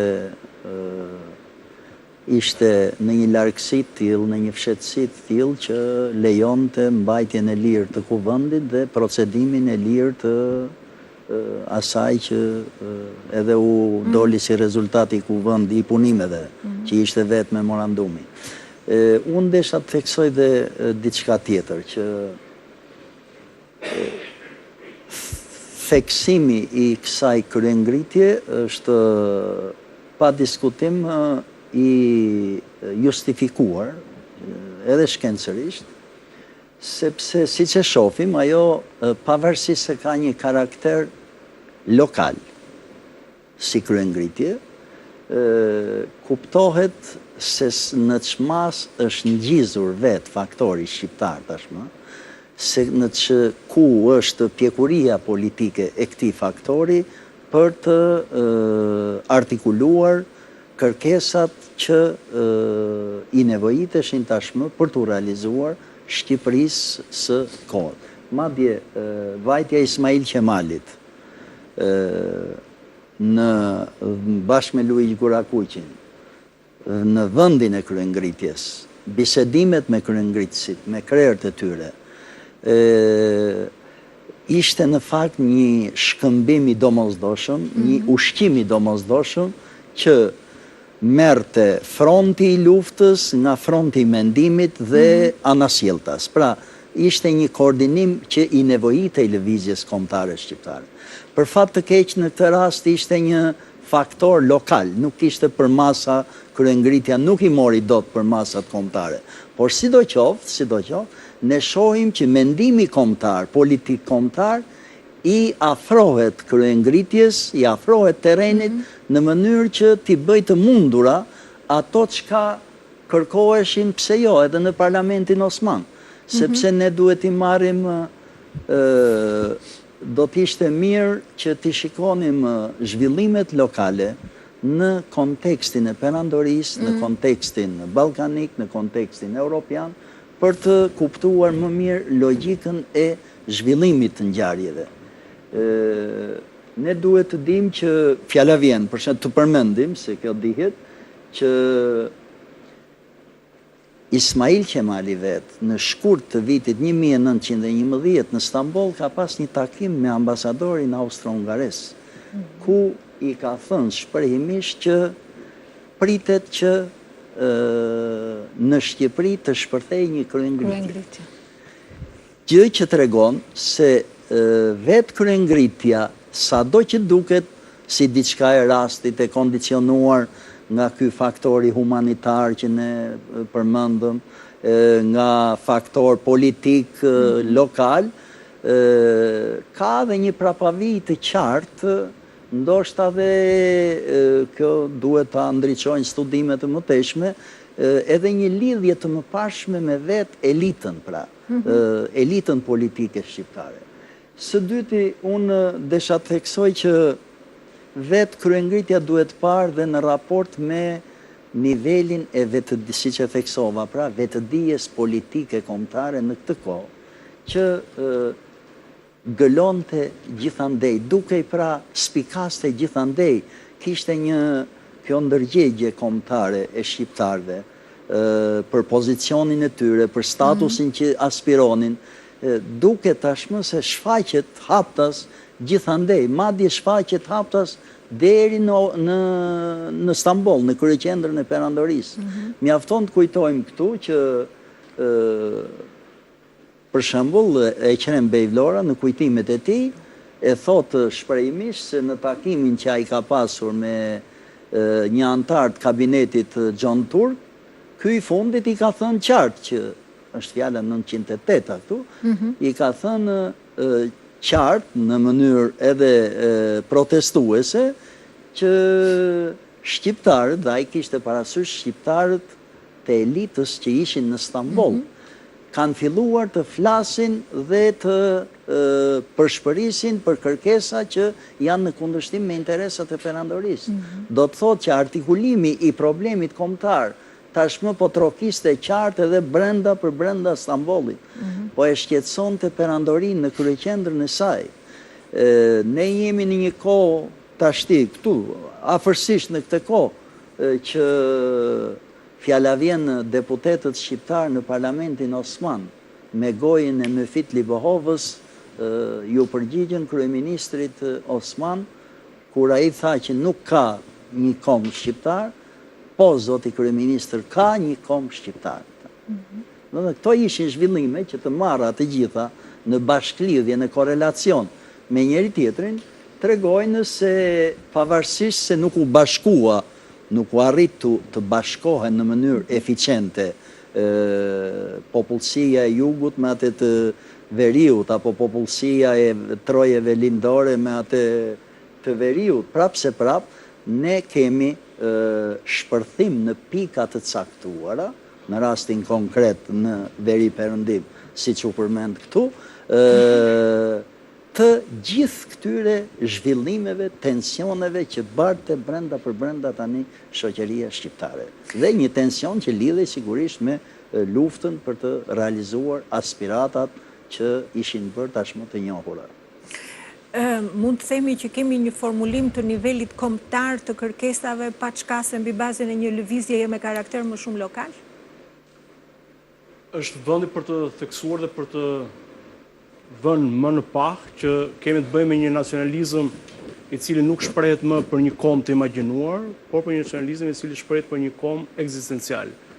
Dhe pjesëmarrja në Komunitetin e Podgorizës, pra që në muajin shkurt të 1911-s, pothuajse e të gjithë intelektualëve të 4 vilajeteve të Shqipërisë, edhe të atyre të cilët ndodheshin jashtë këtyre vilajeteve, të cilët u përmendën si Riso Siliqi, Luiq Guerakuqi, Ismail Qemali, Marka Kariqi, Alush Taka, Musa Demi, Salini Vica, më pas Miso Grigirmeni, Sali Butka, e kështu me radhë, kemi të bëjmë me një elitë e cila kupton që për të kërkuar të drejta nuk mjafton vetëm të luftosh, vetëm të kundërshtosh, vetëm të përplasesh me Osmanët, me armë apo me forma të tjera, por duhet të ballafaqohesh me një program konkret, kombëtar. Nëse ne shikojmë nacionalizmin ballkanik apo edhe atë evropian dhe më gjërë, kemi të bëjmë me formulime të karakterit politik të kërkesave të drejta të një kombi. Dhe intelektualët shqiptarë në këtë kohë kuptuan që nacionalizmi shqiptar kishte nevojë për ide të formuluara, të cilat nuk mund të përfaqësoheshin vetëm thjesht me shkrepjen e këmbës së pushkës. Dhe përfaqësimi jo vetëm thjesht i pjesëmarrësve nga veriu, nga jugu, nga lindja dhe nga perëndimi, por i formulimit politik për te kufirin në cilën ndodhe kryengritja, dëshmon që nacionalizmi shqiptar është një nacionalizëm i cili i përgjigjet të gjitha kërkesave politike, i të gjitha kërkesave kombëtare, mbi parimin e kombësisë dhe mbi parimin e një etnie e cila tashmë është e formuar pavarësisht, që duhet ta pranojmë, që jo të gjithë shqiptarët e kuptonin me të vërtet idenë që kishin nacionalistët shqiptar në mendjen e tyre apo në programin e memorandumit të Greqës. Pra memorandumi i Greqës është një platformë e detajuar e një nacionalizmi shqiptar, jo ekspansionist, as me pretendime shoviniste, por një nacionalizmi të pastër etnik, i cili kërkon të mishërojë atë që ishte zanafilluar që në lidhjen shqiptare të Prizrenit. Krijimin e 4 vilajeteve shqiptare në një vilajet autonom shqiptar. Megjithatë, mbetet platformë, se cilat do t'ishin mjetet ose cilat ishin mjetet në duar të formuluesve të kësaj platforme për ta vënë këtë në jetë. Ndjeki material.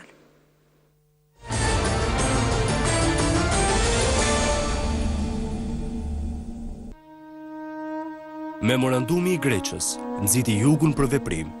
Antarët e Komitetit të Korfusit ju drejtuan qeverisë greke e cila vuri kusht lokalizimin e lëvizjes në veri të lumit Shkumpin. Reagimi solli tërheqjen e disa antarëve të Komitetit të Korfusit. Kryengritja në jug u mor përsipër nga shoqëria e zezë për shpëtim. Çetat e Namik Delvinës, Muarrem Rushitit, Musa Demit, Spiro Belkamenit, Qamil Panaritit kryenin veprime të armatosura dhe agitacion për autonominë e Shqipërisë. Më 21 korrik kuvendi Çamëris, Labëris, vilajetit e Aninës dhe çetave të jugut miratoi memorandumin mbështetës për kryengritjen e Mbishkodrës dhe programin e saj autonomist, që u dërgua xhonturqve. Kërkohej shtrirja e autonomisë politiko-administrative të parashtruar në Greç në të 4 vilajetet shqiptare, me synim shmangjen e trajtimit të kryengritjes së Mbishkodrës si ngjarje lokale. Gjithashtu kërkoi amnistia e përgjithshme, liria e mësimit të gjuhës shqipe dhe reformat administrative. Me që xhonturqit synonin lokalizimin e kërkesave autonomiste, Komiteti i Aninës udhëzoi vijimin e veprimeve të armatosura. Pas përleshjes së çetave të Qamil Panaritit e Spiro Belkamenit në Orman Çiflik, filluan gjyqjet ushtarake. Më 31 korrik, Komiteti Shqiptar i Vlorës mblodhi tek ura e Drashovicës 3000 vetë, që u solidarizuan me veriun dhe kërkuan autonominë e Shqipërisë. Më 1 gush në qafë të Sinjës, kryengritësit e rrethit të Beratit u zotuan të luftonin për zbatimin e memorandumit të Greqës. Ndërkohë, përfundoi pa sukses veprimtaria e komisionit të Jakse Reqit. Më 22 korrik, përfaqësuesit e kryengritjes kumtuan ndërprerjen e bisedimeve që nuk po zhvilloheshin mbi bazën e memorandumit të Greqës. Ndërkohë, gjendja e 15.000 shqiptarëve në Mal të Zi sa vinte e keqësohej. Më 15 korrik, Mali i Zi vendosi pengimin e shqiptarëve që kalonin kufirin. Më 28 korrik, Turqia dhe Mali i Zi ranë dakord për rregullimin e konfliktit kufitar dhe çështjes së të arratisurve shqiptar. Komandanti i sapo ardhur Abdullah Pasha shpalli amnisti të re për malësorët, duke u njohur privilegje që ata, si zhëshmon Edi Durham, refuzuan t'i pranonin. Më 30 korrik, ambasadori turk shpalli në Podgoricë kundër propozimit e qeverisë turke ndaj kërkesave të kryengritësve, larg autonomisë së kërkuar në memorandumin e Greqës dhe të kufizuara në zonën e kryengritjes. Premtohej amnistie plot për të gjithë pjesëmarrësit e kryengritjes pa i dorëzuar armët, shërbim ushtarak në vilajetin e Shkodrës dhe vetëm 1 vit në Stamboll, postë administrative për baraktarët, teksa në përputhje me gjendjen ekonomike dhe mundësitë e popullsisë, armët me leje të posaçme, ndërtimi 2 shkollave fillore shqipe me subvencione shtetërore, ndërtim rrugësh, urash e të tjerë. Po më 31 korrik, qeveria shpalli në Tepelen koncensione edhe për kryengritësit e Shqipërisë së Jugut, faljen e kryengritësve, hapjen e shkollave shqipe, ndërtimin e rrugëve, të urave e të tjerë. Presioni malazez dhe prerja e furnizimeve i detyroi malësorët të pranonin. Marrëveshja me përfaqësuesit e qeverisë xhonturke u nënshkrua më 2 gusht në Podgoricë. Stambolli premtoi dhe në jug faljen e kryengritësve që ktheheshin pa armë, hapjen e shkollave shqipe, përdorimin e alfabetit latin, përmirësimin e gjendjes ekonomike. Po kryengritësit e jugut kërkonin trajtim të njëjtë me veriun për njësimin e territoreve ku shtrieshin privilegjet, veçimin e kombësisë shqiptare dhe mënjanimin eventual të coptimit të vendit. Por pas mësymjes në jug, më 18 gusht 1911, në Tepelen u pranuan propozimet e qeverisë, amnistie përgjithshme, mësimi gjuhës shqipe dhe subvencionimi i shkollave shqipe, nënpunës që njihnin gjuhën dhe zakonet e vendit, shërbim ushtarak në kohë paqeje në vend, përshtatje e taksave me mundësit, rindërtimi urave, mbajtja e armëve me leje, rihapja e normale së Elbasanit dhe caktimi fondit për mbajtjen e saj. Ndonse kryengritja e vitit 1911 nuk i arriti objektivat e veta, ajo shënoi një hap cilësor në organizimin e lëvizjes kombëtare dhe zgjoi ndërgjegjen politike të shqiptarëve. Si nga ana organizative, ashtu dhe nga ajo ideore, kryengritja shënoi hap përpara në krahasim me kryengritjen e vitit 1910. Ajo u zhvillua në udhëheqjen e një qendre të vetme, të Komitetit të Podgoricës. Kulmin e saj, ajo e arriti me memorandumin e Greqës dhe kërkesën e autonomisë së Shqipërisë, si program të mbar lëvizjes kombëtare. Ndonse nuk mundi të shndërrohej në kryengritje të përgjithshme, Shtrirja e saj i detyroi pushtuesit të hynin në bisedime me shqiptarët dhe të bënin atyre lëshime. Kryengritja nxorri në pak çështjen shqiptare në plan ndërkombëtar, çka dëshmohet nga shqetësimi i fqinjve, vëmendja e fuqive të mëdha, interesimi dhe përkrahja e Londrës për kërkesat kombëtare të shqiptarëve. Kryengritja e vitit 1911 është prologu i kryengritjes së përgjithshme të vitit 1912. Pas kësaj, qeveria Gjon Turke u dha kohë shqiptarëve për të mbledhur e organizuar forcat për goditjen përfundimtare.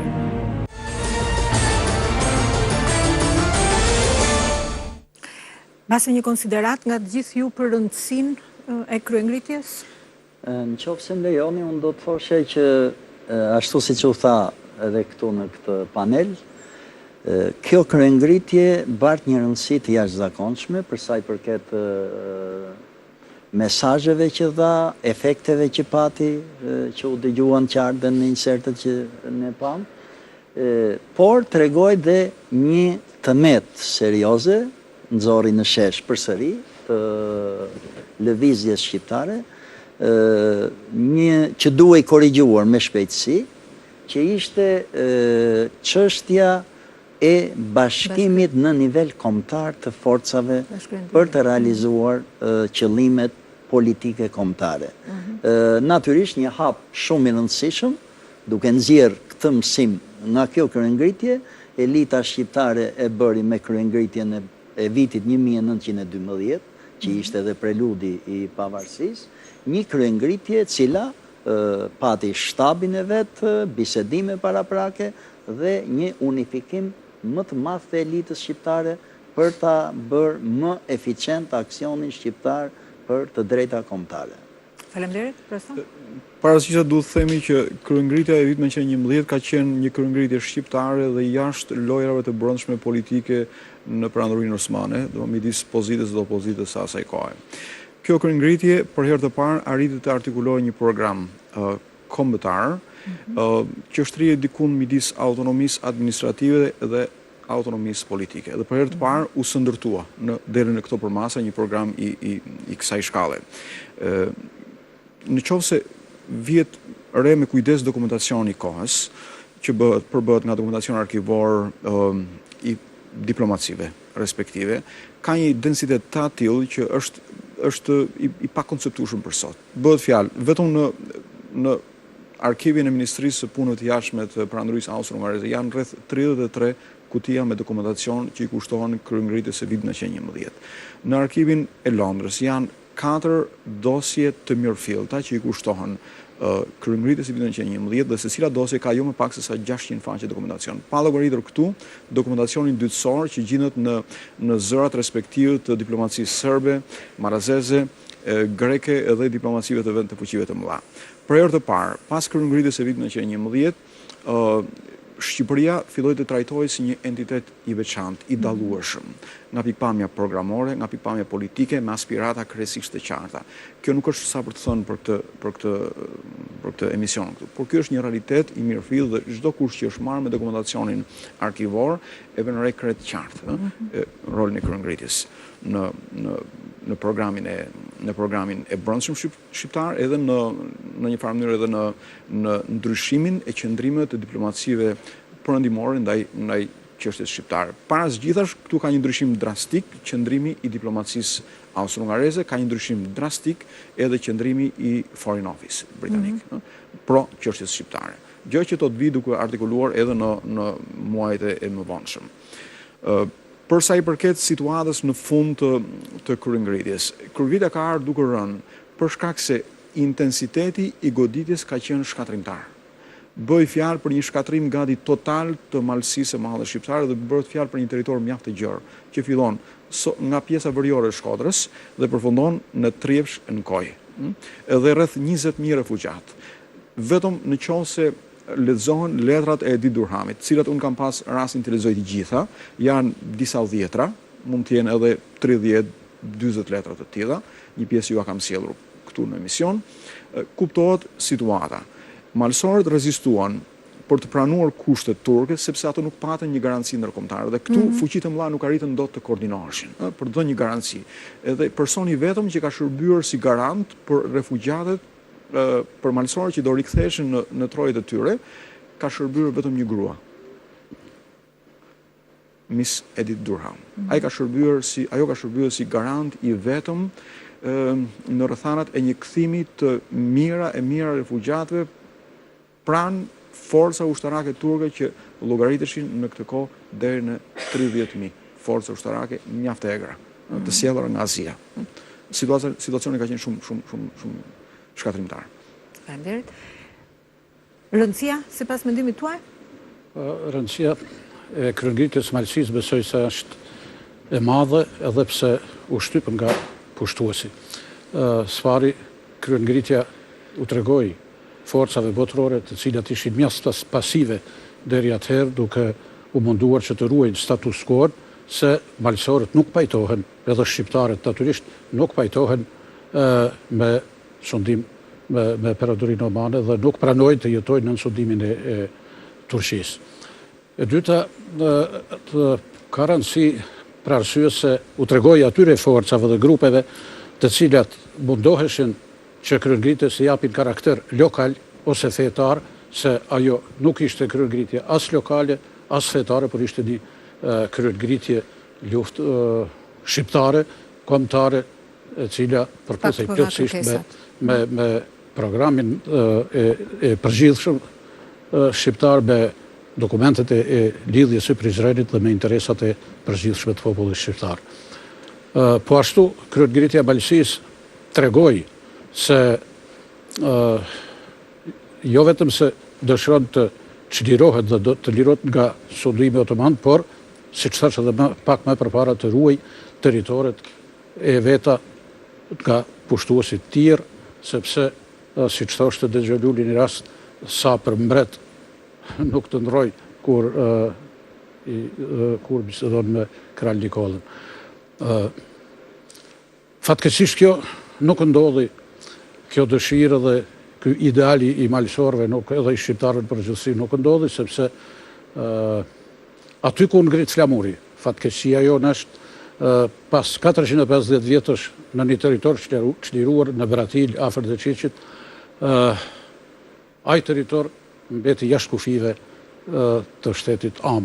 Do thotë edhe sot e kësaj dite ndodhet jashtë kufive të shtetit, vendi ku është ngrit simboli kombëtar i rezistencës, i qëndresës popullit shqiptar.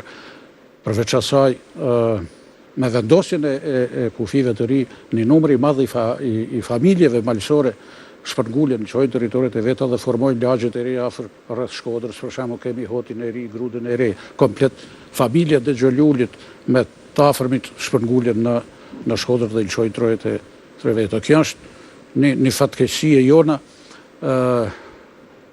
kur shfallet pavarësia, të cilën 100 vjetorin e cilës shanojmë këtë vit, nuk e di sa me përqindje, por thuhet rreth gjysma ose 60% të territoreve shqiptare mbeten jashtë kufinëve. Nëse më lejohet të them edhe njësën, dhe Xholiuli thash se është flijuar komplet familja e tij, ndoshta sikurse Jashari ose familje të tjera që nuk janë të pakta, dhe mendoj se me rastin e këtij 100 vjetorit të pavarësisë dhe 100 vjetorit të kryengritjes së Malësisë, shteti shqiptar, kam thënë edhe vjetë, po përsëris edhe kësaj here, e ka obligim që t'ja punojë, t'ja ndërtojë një përmendore në Shkodër, për shembull, ku është qendra ku malësorët e kanë pas gjithmonë qendër të vetën, po pse jo dhe në Tiranë ose diku gjithë tjetër. Faleminderit. Zoti Jermen. Do të veçoja dy element kryesor. Së pari është flamuri, që nuk është një gjë që s'duhet përmendur, por duhet përmendur dhe me forcë të madhe, pasi është një element identifikues dhe përveçues nga çdo lloj interpretimi i drejt ose i të thort në mënyrë të komplikuar për ta përzier shqiptarinë e atëhershme me nacionalizma apo me ndikime të tjera. Është një simbol i cili e përshpejtoi atë se çfarë do të ndodhte në 1112-ën. Së dyti, shqiptarët me të gjithë lëvizjen e tyre politike dhe atë luftarake arritën që të mediatizonin jo vetëm thjesht në kancelarit europiane dhe ballkanike, por sidomos një ndikim të fuqishëm patën në opinionin publik të fuqive të mëdha, opinioni cili ushtroi trysni dhe presion në politikbërësit e shteteve përkatëse për të kërkuar një zgjidhje sa më të shpejtë, sa më të drejtë dhe sa më konkrete për popullsinë shqiptare, jo vetëm të vilajeteve të cilat u bën flamurtare të parë të kurngritjes, por edhe në të gjithë territorin tjetër i cili ishte nën pushtimin osman. Dhe shqiptarët së fundmi, për nga rëndësia me këtë kurngritje të vitit 1911, po e njihnin gjithmonë më tepër se kush ata ishin në vërtetë dhe çfarë ata meritonin, jo më pak se çfarë popujt e tjerë ballkanik kishin marrë nga Perëndimëria Osmane që ishte pavarësia e tyre. Faleminderit. Ne natyrisht do kishim dashur të diskutonim akoma më gjatë. Hapësira do të duhet kishte qenë më e madhe në dispozicion, për natyrisht minutazhi është i kufizuar, kështu që ne do ta mbyllim këtu të diskutim për kryengritjen e Mbishkodrës, e Malësisë Madhe me Malësisë mbi Shkodrës të vitit 1911. Natyrisht unë do doja të merrja një konsiderat nga sekretaria për rezultatin e anketës, nëse kemi një të tillë. Sigurisht kemi arritur një rezultat përfundimtar, por më pari të rikujtojmë edhe një herë temën në mbrëmjes së sotme, ku kryengritja e Malësisë mbi Shkodrës e ngriti lëvizjen patriotike në rang kombëtar apo nuk arriti të kapërcente kufit lokal. Për 59% të mesazh dërguesve, kryengritja e Malësisë mbi Shkodrës e ngriti lëvizjen patriotike në rang kombëtar, ndërsa për 41% të tyre, kjo kryengritje nuk arriti të kapërcente kufit lokal. Faleminderit Orsela. Atëherë edhe një herë përsërisim, mi lutemi regjistë të na mbështes grafikisht, pra kryengritja e Malësisë mbi Shkodrës për 59% të personave që na janë përgjigjur në anketën tonë e ngriti lëvizjen patriotike në rang kombëtar, ndërkohë që për 41% syresh ajo nuk arriti të kapërcente kufit lokal. Në duel ne do të vazhdojmë të referohemi ngjarjeve të rëndësishme të historisë kombëtare, veçanërisht në këtë vit për vjetorit të 100 të shpalljes së pavarësisë, atyre ngjarjeve të cilat kontribuan në mënyrë të drejtë për drejtë në kurorëzimin e këtyre aspiratave të shqiptarëve. Mua në këtë moment s'u mbetet gjë tjetër veçse të falenderoj të ftuarit e mi për praninë këtu në studio dhe për opinionet që dhanë. Të falenderoj publikun këtu në studio për vëmendjen, sekretarin për bashkëpunimin dhe të gjithë ju që na ndoqët në këtë minutazh tonin, duke ju kujtuar natyrisht që duelin mund ta ndiqni çdo të martë mbrëma në ekranin e televizionit shqiptar. Natën e mirë.